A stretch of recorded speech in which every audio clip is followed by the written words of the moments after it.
తెలుగువారి నాట్యసిరి Kuchipudi Guinness book రికార్డులకెక్కింది. విజయవాడలో జరిగిన మహానాట్య సమ్మేళనంలో వివిధ దేశాల నుంచి వచ్చిన కళాకారులు కూచిపూడి ప్రదర్శనతో ఆకట్టుకున్నారు. ప్రపంచంలోని అత్యుత్తమ నాట్యాల్లో కూచిపూడి కూడా ఒకటని కీర్తించారు చంద్రబాబు. సంస్కృతి సంప్రదాయాలను ప్రతిబింబించే కళలను కాపాడుకోవాల్సిన అవసరం ఉందన్నారు కేంద్ర మంత్రి వెంకయ్య నాయుడు.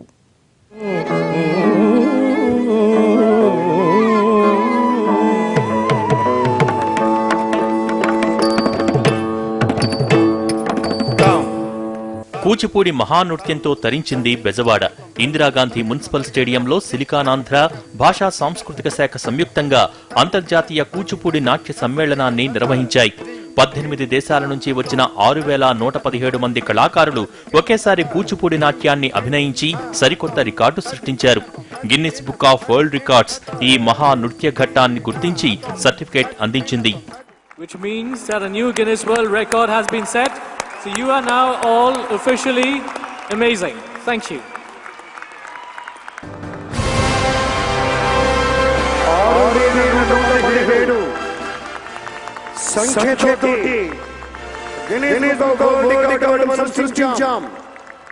కూచిపూడి నాట్య సమ్మేళనం ఆద్యంతం ఆసక్తికరంగా సాగింది.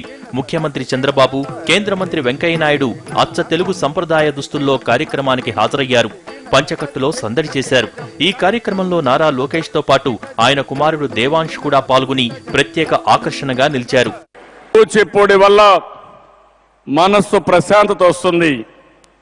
ఈరోజు టెక్నాలజీ యుగంలో, ఆధునిక యుగంలో అందరం కూడా పరిగెత్తే పరిస్థితిలో ఉన్నాం.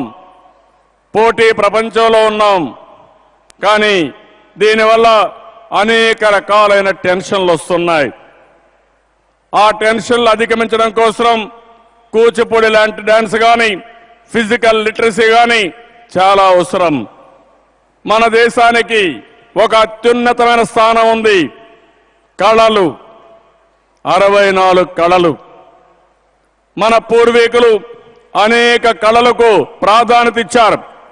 ప్రపంచంలో ఎక్కడా లేని సంస్కృతి సాంప్రదాయాలకు నిలయం భారతదేశం. ఆ విషయం కూడా మనం గుర్తుపెట్టుకోవాల్సిన అవసరం ఉంది. కూచిపూడి గిన్నిస్ రికార్డులకెక్కడం తెలుగు ప్రజలకే గర్వకారణమన్నారు ముఖ్యమంత్రి చంద్రబాబు నాయుడు. కూచిపూడి గురువులకు నెలకు 12,000 గురువేతనం ఇస్తామని ప్రకటించారు. పాశ్చాత్య ధోరణిలో కొట్టుకుపోతూ మన కట్టు, మన బొట్టు, మన మాట, మన ఆట, మన పాట, మన యాస, మన భాష, మన గోస వీటన్నిటి మనం మర్చిపోతా ఉన్నాం. మళ్ళా తిరిగి మన పాటను, మన ఆటను, మన మాటను, మన కట్టును, మన బొట్టును, మన తిట్టును, ఆఖరికి కూడా వీటన్నిటిని కూడా మనం తిరిగి గుర్తు చేసుకోవాల్సి ఉంది. ఇవాళ సంభవిస్తున్న నూతన సాంస్కృతిక పునరుజ్జీవనం ఏదైతే ఉందో ఇది మొత్తం ప్రపంచాన్ని అంతా కూడా ప్రభావితం చేయడానికి అవసరం ఎంతో ఉందని ఈ సందర్భంగా మీ అందరికీ మనవి చేస్తున్నాను. 64 కళల్లో అత్యంత ఉత్సాహం కలిగించే నాట్య కళను కాపాడుకోవాల్సిన అవసరం ఉందన్నారు కేంద్ర మంత్రి వెంకయ్య నాయుడు. గతం పునాదులపై వర్తమానం ఆధారపడి ఉంటుందన్నారు. కూచిపూడి కళాగురువులు, కళాకారులు ఆహుతులతో వేడుక ప్రాంగణం కళకళ్లాడింది. రాష్ట్ర మంత్రులు, ప్రముఖులు ఈ కార్యక్రమంలో పాల్గొన్నారు.